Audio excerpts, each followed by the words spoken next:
नमस्कार दोस्तों, आज मैं आपको सिखाऊंगा समीकरण हल करना सीखें। आज का टॉपिक है हमारा समीकरण को हल करना सीखें।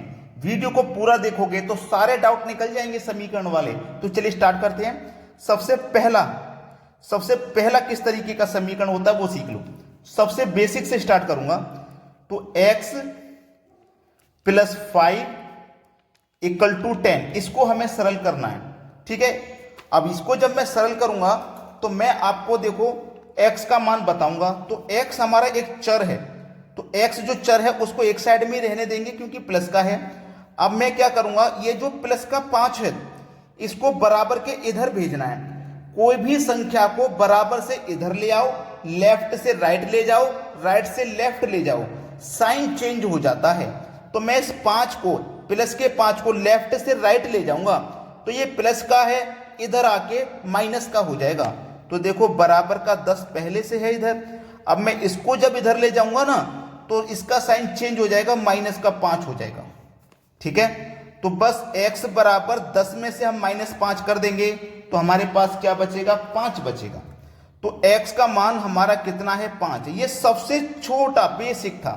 अब इससे थोड़ा सा बड़ा लेंगे हम। ठीक है, थोड़ा सा बड़ा। देखो थोड़ा सा बड़ा है हमारा 22 प्लस 2 बराबर मैंने 7 लिया। ठीक है, अब इसको सरल करेंगे तो बिल्कुल इसी के जैसे हो जाएगा। y बराबर 7 प्लस का 2 इधर आके माइनस का 2, सिंपल है। तो y बराबर 7 में से 2 गया तो ये भी 5, y का मान हमारा 5 आ गया। अब एक और एग्जांपल लेंगे। यहां पे हमने 2 एग्जांपल सीखे और ऐसे ही बेसिक से सीखते हुए कठिन सीख जाओगे, पता नहीं लगेगा। एक और मैं एग्जांपल लेता हूं। देखो 3 into Y minus 2 equal to 4। थोड़ा सा देखो बड़े पे आगे, हम छोटे से स्टार्ट करते करते बड़े पे आगे और इतने बड़े तक पहुंच जाओगे कि कोई भी कठिनाई आपकी है वो खत्म हो जाएगी। ठीक है, देखिए अब इसको हमें सरल करना है। ये वाला इस तरीके का समीकरण है। तो करते क्या है, जो बाहर वाली संख्या है ना उनका मल्टीप्लाई करते हैं ब्रैकेट वाली संख्या के अंदर। तो 3 का गुना मैं 22 से करूंगा, 3y हो जाएगा, माइनस का साइन है। 3 का गुना 2 से करूंगा, 3 दूनी 6 हो जाएगा, और बराबर में देखो कितना है, 4 है। 3y बराबर का 4। मैंने बताया था आपको कि कोई भी संख्या को लेफ्ट से राइट ले जाओ, राइट से चाहे लेफ्ट में लेके आ जाओ, बराबर की संख्या को चेंज करोगे आप। ये बराबर से इधर है, इधर ले जाओगे साइन चेंज होगा। तो माइनस का 6 है, इधर आके प्लस का 6 हो जाएगा, प्लस का 6। तो 3y बराबर 4 और 6 को जोड़ेंगे तो 10 हो गया। अब हमको जो मान निकालना है वो 3y का नहीं निकालना, केवल y का निकालना है। ठीक है, केवल y का। तो याद रखना, जो संख्या मल्टीप्लाई में होती है वो बराबर के इधर आके डिवाइड में हो जाती है। तो y बराबर 10, ये बराबर के इधर आके डिवाइड में हो जाती है, तो 3 आ जाएगा डिवाइड में। तो हमारा ये इसका आंसर आ गया, ये हमारा इसका आंसर आ गया। अब मैं आपको एक चीज सिखाता हूं, जो मल्टीप्लाई वाली होती है वो डिवाइड में आ जाती है, और जो डिवाइड वाली होती है वो मल्टीप्लाई में आ जाती है। उसको सीख लीजिए। जैसे मैं एक आपको एग्जांपल बताता हूं, x के बटे में मेरा 3 है और बराबर में कितना है, 5। ठीक है, अब देखो ये मेरे पास बटे में है यानी कि भाग में है, तो ये मल्टीप्लाई में आ जाता है। देखो 5 के बटे में कुछ नहीं है तो सबका मालिक 1, मतलब 5 के बटे में जब कुछ नहीं है तो 1 आ जाएगा। और जब आपका बराबर का साइन है तो क्या होता है, क्रॉस मल्टीप्लाई। तो 1 का गुना x से करेंगे तो x ही रहेगा, 3 का गुना 5 से करेंगे तो 3 पंजे 15 हो जाएगा, x का मान आ गया 15। तो जो संख्या भाग में होती है वो गुना में आ जाती है, और जो गुना में होती है वो भाग में आ जाती है। क्लियर हो गई हैं बातें। अब थोड़ा और बड़ा समीकरण सीखते हैं, इससे भी और बड़ा। तो चलते हैं आगे। अब देखेंगे, अगर इस तरीके का समीकरण आपको बनाना नहीं आता है तो आज आप बनाना सीख जाओगे। ठीक है, x के बटे में 2 प्लस 2x बटे में 3 बराबर 6 की है। तो देखना क्या होगा। यहाँ पे मैं आपको पहले ही बता चुका हूं कि अगर नीचे में इस तरीके की कोई संख्या है, ये एक तरीके का भिन्न है, भिन्न का जोड़ है, ये भिन्न हो गया, ये दूसरा भिन्न हो गया, और भिन्नों का क्या हो गया, जोड़। मैंने सिखाया था ये भिन्नों का जोड़। तो नीचे वाली संख्याओं का क्या करते हैं, एलसीएम लेते हैं। तो नीचे वाली संख्या का आप एलसीएम लोगे, 2 और 3 का एलसीएम लोगे 6। ठीक है, अब 2 से 6 को कटाओगे 3 बार में कटेगा, तो 3 बार में कटेगा, इसके ऊपर 3 लिखो। 3 से 6 को घटाओ, 2 बार में कटेगा तो इसके ऊपर 2 लिखो। ये चीज मैंने सिखाई थी, कोई भी बच्चा ऐसा नहीं होगा, जो रेगुलर वीडियो को देख रहे हैं ना उनको मालूम होगा। चलो 3 का गुना x से होगा तो 3x, बीच में प्लस का साइन है। 2 का गुना 2 से होगा तो 4, और 4 और ये क्या हो जाएगा 4x, और बराबर में कितना है 6 है। ठीक है, और अभी अभी मैंने आपको एक चीज सिखाई थी कि जो संख्या भाग में है वो गुना में हो जाती है। सिखाया था कि नहीं सिखाया था? तो 3x और 4x को जोड़ देंगे तो 3 और 4 मिलके 7x हो जाएगा कि नहीं? 7x हो गया, बटे में 6 है, बराबर में 6 है, मालूम है ना। अब आपको यह भी मैंने सिखाया है कि जिसके बटे में कुछ ना हो 1 हो जाएगा, फिर क्या हो जाएगा क्रॉस मल्टीप्लाई। तो जो संख्या भाग में होती है वो गुना में पहुंच जाती है। तो ये क्या है हमारे पास 7x बराबर 6 का गुना 6 से होगा तो 36 हो जाएगा। अब हमने आपको यह भी सिखाया है कि जो संख्या गुणा में है वो बराबर के इधर आके भाग में आ जाती है। तो x बराबर 36, जो संख्या गुणा में है इधर आके भाग में आ जाती है, तो बटे में 7 आ गया भाग में। ये हो जाएगा आपके प्रश्न का बिल्कुल सही जवाब। इस समीकरण का बिल्कुल सही जवाब हो गया ये। ठीक है, समझ में आ रहे हैं सभी चीजें। चलिए एक और बड़ा समीकरण देखते हैं।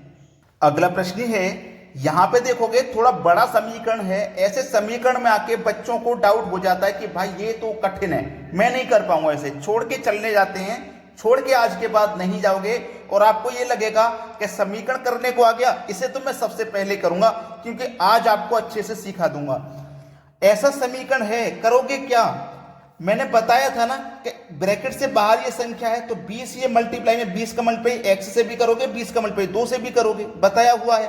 तो 20 का गुना x से करो तो 20x हो जाएगा, प्लस 20 दूनी 40 हो जाएगा, बराबर। अब ऐसे यहां पे 5 है तो 5 का गुना x से करो तो ये 5x हो जाएगा, प्लस 5 तिया 15 हो जाएगा। सिंपल है कि नहीं? अब आपको करना क्या है, ये 5x और ये 20x, x वाले टर्म एक तरफ करो। तो मैं क्या करूंगा, इधर देखो मेरा 20x है, ये 5x को मैं बराबर के इधर लाऊंगा, इधर प्लस का है, इधर लाके माइनस का हो जाएगा तो माइनस का 5x। इधर क्या बचा मेरा 15, ये इधर चला गया, इधर 15 बचा।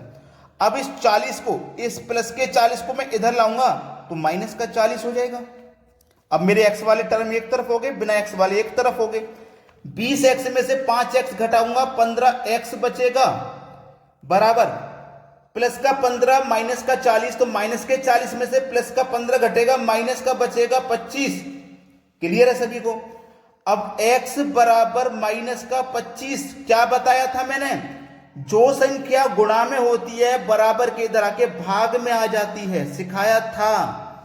तो कटा लो, 5 से कटेगा 3 बार, 5 पंजे 25, 5 बार में कटेगा, और 5 तिया 15, तो x का मान आपका निकल के आ गया, ये माइनस का 5 बटे में 3, तो x बराबर माइनस के 5 के बटे में 3, ये आपके इस समीकरण का बिल्कुल सही जवाब है।